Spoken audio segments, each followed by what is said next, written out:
Halo teman-teman, selamat datang lagi di channel Belajar Kepribadian. Hari ini kita mau belajar mengenai introvert dan extrovert. Namun, saya mau bertanya tentang ambivert kepada Koko Ence. Ya, gimana tentang Bagaimana ambivert menurut ini? Koko Ya. tentang pengertian ambivert? Dan perbedaannya dengan introvert sama extrovert. Oke, jadi gini.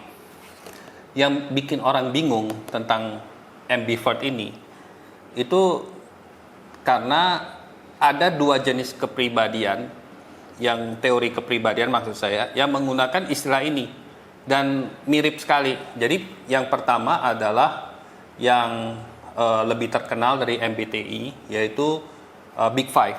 Jadi ada skala introversion dan extroversion, dan di mana kalau yang Big Five itu mengukur secara skala. Jadi ada misalnya orang bisa 70%, bisa kayak slider kayak gitu, terus ada 70% extrovert, yang introvertnya misalnya berapa persen gitu ya, 70% extrovert, 30% misalnya introvert.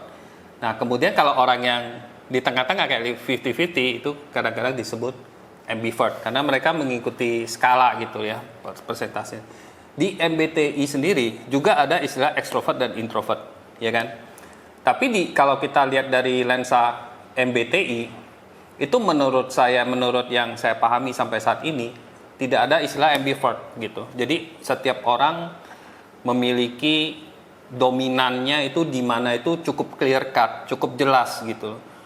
Jadi apakah dia seorang extrovert atau seorang introvert? Karena cara dia kalau di MBTI itu dia melihatnya dari mana seseorang itu mendapatkan energi. Jadi nggak mungkin dia dapat energi dari dua-duanya kalau menurut versi MBTI. Tidak sama dengan teori kepribadian yang lain yang sifatnya tuh kayak skala gitu. Jadi antara dominannya, ya ibaratnya dikotomi extrovert introvert di dalam MBTI itu ibaratnya seperti tangan kita. Jadi tangan kita kan pasti ada yang dominan, ya kan? Misalnya tangan kanan, kalau orang kidal, tangan kirinya yang dominan, yang lebih istilahnya bisa dikendalikan untuk macam-macam. Ya, jadi kaki juga sama. Jadi misalnya pesepak bola, ada kaki yang dia lebih kuat yang kanan atau yang kiri.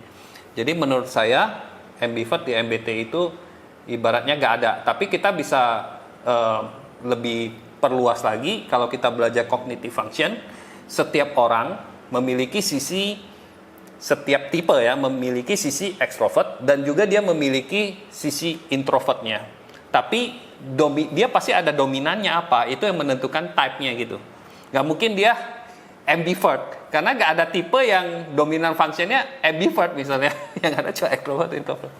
Kayak gitu Eva. Bagaimana kalau misalkan contohnya INTP dan ENTP di mana persentasenya seimbang? Ya. Bagaimana kita harus menentukan apakah kita introvert atau extrovert?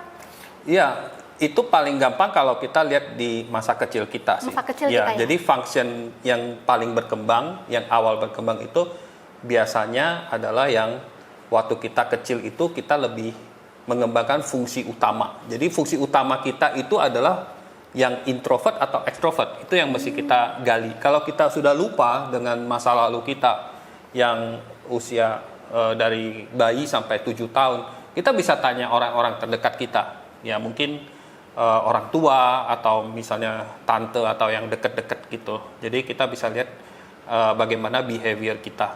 Nah itu yang akan menentukan dominan function kita di mana. Dan itu jarang sekali ambivert, karena waktu kecil itu antara introvert dan extrovert itu karena kita belum mengembangkan fungsi yang keduanya. Seperti itu. Ya. Berarti sebagai seorang extrovert kita butuh waktu untuk sendiri juga, dan sebagai seorang introvert kita juga butuh waktu untuk bergaul gitu, berkumpul. Betul, saat kita mulai menginjak remaja, yang introvert akan bisa terlihat agak ekstrovert ya, dan yang ekstrovert juga introvert saat dia perlu belajar. Jadi mereka akan mengembangkannya, tapi tetap ada yang lebih dominan. Baik. Ya. Ini cukup menarik karena banyak orang yang mungkin bingung apakah dia introvert atau dia extrovert. Iya betul. Jadi apakah Anda introvert atau extrovert? Ya. Coba komen di bawah. Alright. Terima kasih, sampai jumpa. Okay, bye.